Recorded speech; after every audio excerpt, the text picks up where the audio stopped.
있습니다. 그렇다면 오늘 주된 수업 내용 중에 하나가 뭐냐라고 한다면 도덕적 주체, 도덕적 자율성을 확보하기 위해서 우리는 생각이란 걸 해야 하는데 그 생각을 우리는 도덕적 판단, 도덕 판단이라고 합니다. 자, 그래서 1번부터 선생님이 이야기를 한번 해보겠습니다. 도덕 판단, 도덕 판단, 도덕 판단.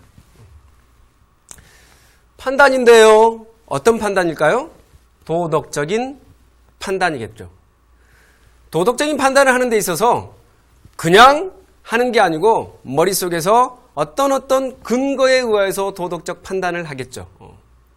자, 거기에 앞서서 여러분들이 이 판단에 조금 주목을 해 두시기 바랍니다. 판단. 판단은요, 크게 판단을 세 개의 판단이 있다라고 교과서에 소개가 되어 있을 겁니다.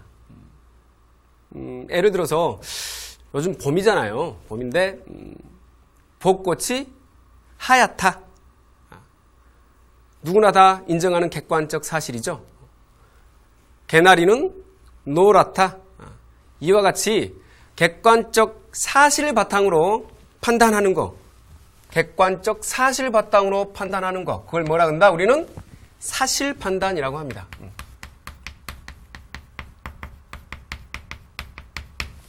선생님이 뭐라 그랬죠? 판단에 있어서 객관적이다. 객관적이다.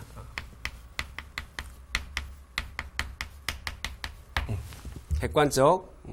예를 들어서 우리 어머니는 160cm이다. 이것도 마찬가지로 사실 판단이죠. 그렇죠? 객관적인 사실에 의하여서 판단하는 것. 이걸 우리는 사실 판단이라고 합니다. 다음에 두 번째로 가치 판단이라는 게 있는데요.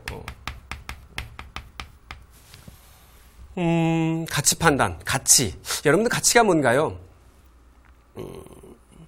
개나리는 이쁘다. 벚꽃은 이쁘다. 이런 것들을 우리는 가치 판단이라고 합니다. 가치라고 하는 것은 어떤 사람은 개나리가 이쁘지 않을 수도 있거든요. 어떤 사람은 벚꽃도 별로 이쁘지 않을 수도 있습니다.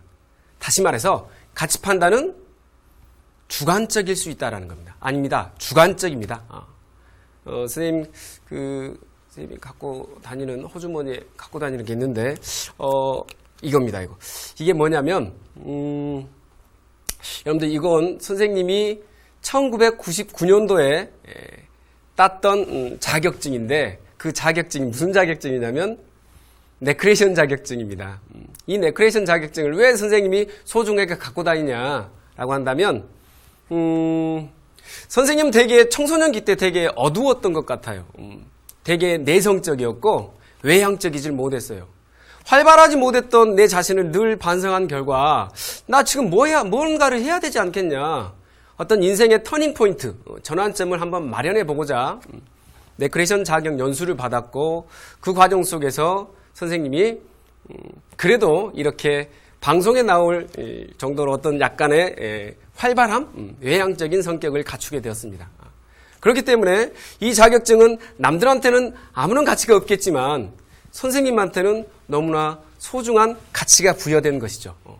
이와 같이 가치라고 하는 것은 어떻다? 주관적이라는 겁니다. 어떻다고요? 주관적이다. 가치는 주관적이다. 가치는 주관적이다. 그래서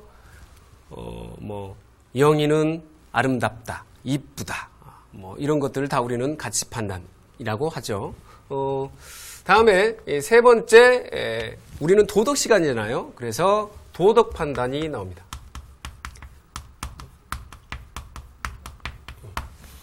도덕 판단은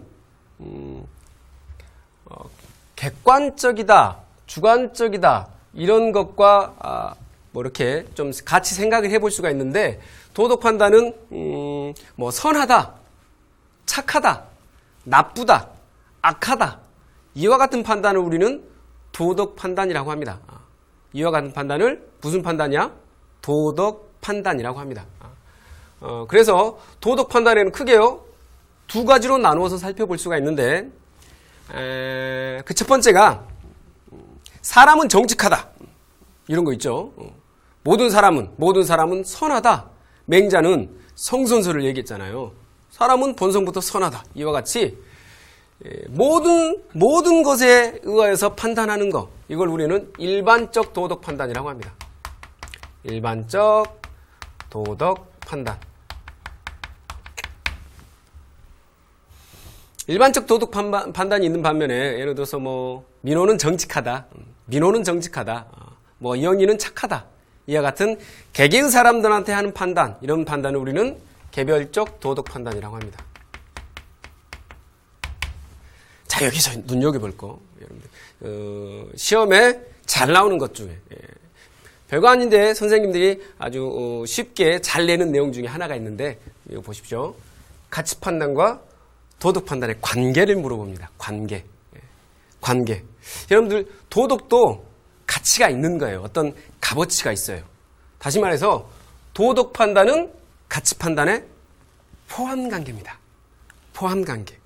자, 그림을 조금 그리다 보면 이렇게 돼서 이것이 가치 판단이겠죠. 가치 판단이 도덕 판단을 뭐 한다? 포함한다 그랬죠? 이렇게 그림이 그려지겠죠. 그렇죠? 도덕 판단. 이 도덕 판단에는 크게 개별적 도덕 판단과 일반적 도덕 판단으로 나눠지더라. 그러면 이렇게 포함 관계를 그리면 되겠죠. 아시겠습니까? 예. 자, 우리는 판단의 종류 3가지를 방금 배웠습니다. 지금 본격적으로 뭘 배워야 되냐? 이 도덕 판단의 대상에 대해서 배워야 합니다. 쉽게 표현한다면 도덕 판단을 함에 있어서 어떤 대상이 있어야죠. 더 쉽게 표현한다면 생각의 거리, 어떤 생각의 거리들. 그렇죠. 이 대상은 그냥 도덕 판단을 하는 게 아니라 어떤 문제 상황이 발생됐을 때 우리는 도덕 판단을 하겠죠. 어떤 갈등 상황이 접해졌을 때 도덕 판단을 하겠죠. 도덕적인 어떤 쟁점이 주어졌을 때 우리는 도덕 판단을 할 겁니다. 도덕적 갈등 상황. 어떤 게 있을까요? 레미제라블의 넌 장발장 이렇게 나온 거 있죠. 그 장발장. 장발장은 어린 조카들이 굶주리자 빵을 훔치게 됩니다. 빵을 훔쳤다는 이유로 5년의 감옥 생활을 하게 되죠. 늘 조카들이 걱정이었던 장발장. 탈옥을 싫어하다가 또 탈옥을 싫어하다가 19년의 감옥살이를 하게 됩니다. 여기에서 내가 만약 장발장이었더라면 빵을 훔쳤을까? 훔치지 않았을까? 훔치는 것은 사회규범에 어긋나는 것인데 그렇다고 안 훔친다면 조카들은 굶주릴 건데 이걸 어떡하지? 이와 같은 거, 이런 상황, 갈등 상황 많이 일어나죠. 저번 시간에 얘기했던 자리 양보도 마찬가지.